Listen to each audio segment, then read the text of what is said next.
देब्रा movie में एक coastal land की कहानी के बारे में दिखाया जाता है जिसे लाल समुद्र कहते हैं। कई वर्षों पहले यहाँ एक राज्य था और राजा की सेना थी। चुन चुन के सजाया हुआ एक सेना, जो डर क्या होता उनको नहीं पता था। वो राज्य के साथ समुद्र को भी रक्षा करते थे। कई वर्षों शत्रु की खून से समुद्र को भी लाल किया करते थे, इसलिए उसको लाल समुद्र कहते हैं। आगे वो राज्य उजड़ गया, वो राजा भी मर गया। फिर राजा की वो वीर सेना पीछे नहीं हटे, अपने काम करते ही रहे। फिर अंग्रेज आए, देश को लूटने लगे। ये लोग अंग्रेजों से लड़ के देश को बचाते थे और अंग्रेज को लूटा हुआ माल लोगों में बांट देते थे। लेकिन जब अंग्रेज चले गए, देश स्वाधीन हो गया। लोग धीरे धीरे उन्हें भूलने लगे, उन्हें उनका जरूरत नहीं पड़ा।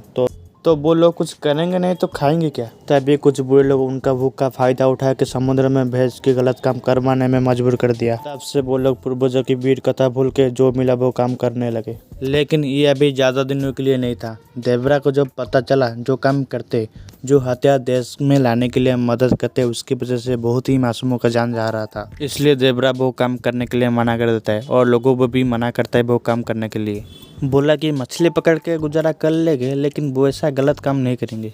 इतना बोलने के बाद भी वो लोग देवरा की बात नहीं मानते और देवरा वहां से गायब हो जाता है और अनजान डर बन के लाल समुद्र की रक्षा करने लगा। बोलते हैं ना, जो दिखता है उससे क्या दानव से भी नहीं डरेंगे, और जो नहीं दिखता है उसे मानते भी है और डरते भी है। इसलिए देवरा उन लोगों से दूर होकर अनजाना डर बन गया और लाल समुद्र की रक्षा करने लगा। तो वहाँ के लोग भी इस डर से समुद्र में गलत काम करने नहीं जाते थे, सिर्फ मछली पकड़ने के लिए जाते थे।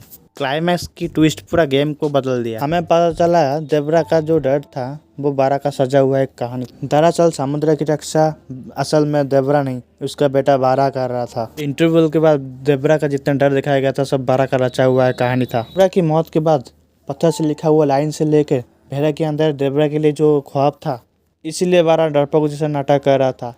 क्योंकि ये देवरा के जैसा लीडर रहता तो लोगों को पता चल गया होता कि वो ये बारह का भी कांड हो सकता है। बारह सिर्फ एक कहानी बना रहे, इसीलिए वो अपनी फैमिली को उल्टा सीधा देवरा के बारे में बोलता था ताकि वो लोग देवरा को भूल जाए। मतलब अभी तक बारह उस सिर्फ नाटक कर रहा था, वही नाटक की कहानी सिंगम्पा शिवम को सुना रहा था। इतना देखने के बाद अब समझ गई होगी कि नेक्स्ट पार्ट में क्या होगा। बारह का राज खोलते हुए, बारह भेड़ों को मारते हुए, साथ ही कटप्पा ने बाहुबली को क्यों मारा, जैसे बारह ने देवरा को क्यों मारा, उसकी कहानी दिखाई जाए। नहीं भाई, इसके अलावा और बहुत कुछ है। जैसे कि सबसे पहले एथी के बारे में हम लोग इतना पता है कि वो एक गैंगस्टर है। 3 महीने पहले मुर्गन के साथ समुद्र आया था, लेकिन अभी तक नहीं लौटा। और अब शिवम उसकी खोज में लाल समुद्र आया है। बस इतना ही बाकी है। वो एथी कैसा दिखता था, लाल समुद्र क्यों आया था, उसके साथ क्या हुआ, कुछ पता नहीं। नेक्स्ट पार्ट में उसको ही दिखाया जाएगा।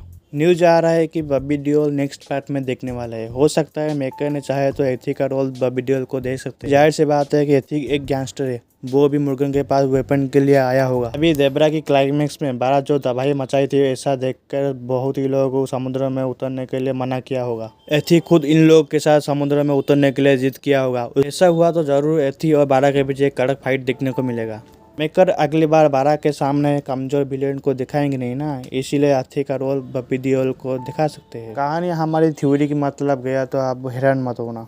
सिंगप्पा बोलेंगे कि समुद्र के अंदर जो तुमने देखा वो और किसी का नहीं, जैसे ढूंढ रहे हो एथी के साथ भूरा के लोगों का कंकाल है। नेक्स्ट दया। हालांकि एथी 3 महीने के लिए गायब है, ठीक है भाई। दया के अकाउंट में एक बड़ा अमाउंट ट्रांसफर हुआ है, मतलब वर्ल्ड कप के टाइम एक बड़ा तबाही मचाने का कॉन्ट्रैक्ट मिला है। नेक्स्ट पार्ट में हमें यही दिखाया जाएगा कि मिशन क्या था और उसकी भाई के बारे में पता चला तो वो क्या करेगा।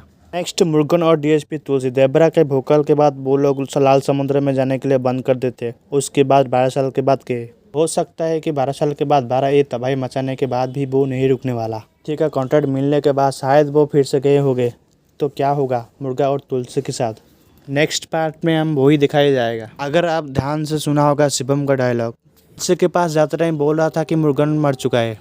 तुलसी को अभी हम स्टार्टिंग में देख चुके हैं, उसके फेस में चाट का निशान है और हाथ में के एल्बो क्रश है। उसके पहले वो एकदम सही था। इन लोगों के ऊपर बारह ने हमला किया था, पर कैसे अभी तक नहीं दिखाया गया, वो भी नेक्स्ट पार्ट में दिखाया जाएगा। नेक्स्ट शिवम भाई साहब यहाँ एथी के लिए आए थे। लाल समुद्र में कंकाल को देखने के बाद वो चौंक जाते हैं और एथी के बारे में भूल जाते हैं और उल्टा पूछते हैं कि देवरा को किसने मारा। तो भाई इनका भी कहानी बाकी है। नारायण कैरेक्टर की पार्ट 1 में इनका ज़्यादा सीन नहीं था, लेकिन हमें ऐसा लग रहा है कि पार्ट 2 में उनका कुछ इंपॉर्टेंट रोल हो सकता है, जब कोस्ट गार्ड की तरफ से बारह को हेल्प मिलेगा। कि बारह ने देवरा को क्यों मारा, इसका जवाब हमें नेक्स्ट पार्ट में देखने को मिलेगा।